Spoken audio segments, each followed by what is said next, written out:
That ease of spread, though, is leading to the return of travel recommendations. The CDC says you should avoid cruise ships, vaccinated or not. And some are wondering if flying should also come with a requirement. Cassie Arsenalta's here now with more on that. Cassie.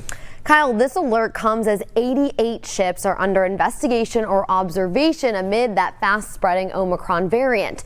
And on top of that, 1,200 flights were canceled just today. So whether you fly or cruise, your travel plans are subject to disruption. When the pandemic started in 2020, most of us thought it would be over by now. The travel industry, whether it's with the airlines, the cruise industry, yes, there's been a disruption of operations that everyone has to contend with. But just today, almost 2 years later, the CDC is giving the no-go for all vacationers who love to cruise.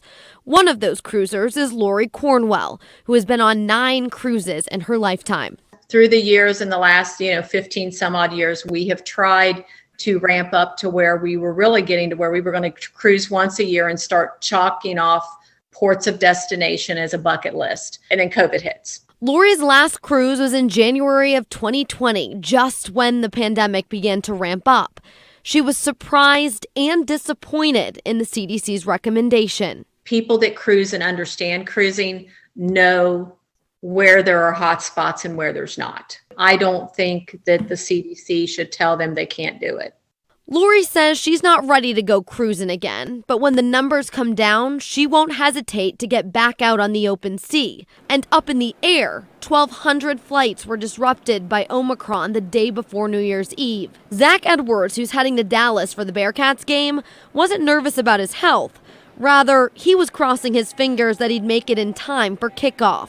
I know you still take your precautions, obviously, keep your distance, mask and all, but no, I'm not worried about it. I mean, being around Bearcats, you can't be worried about that, But the disruption may be far from over as the country averages 260,000 new coronavirus cases a day, greater than the peaks from last winter. But that fact alone isn't stopping people from getting the travel bug. We do know people want to travel. We know that at AAA, we're still seeing a lot of people coming in and calling, wanting to book. Still, neither the CDC nor cruise lines have announced plans to halt cruising. And with the level 4 warning, the agency is urging those who still choose to cruise to get vaccinated, boosted, and wear a mask in shared spaces. Adam?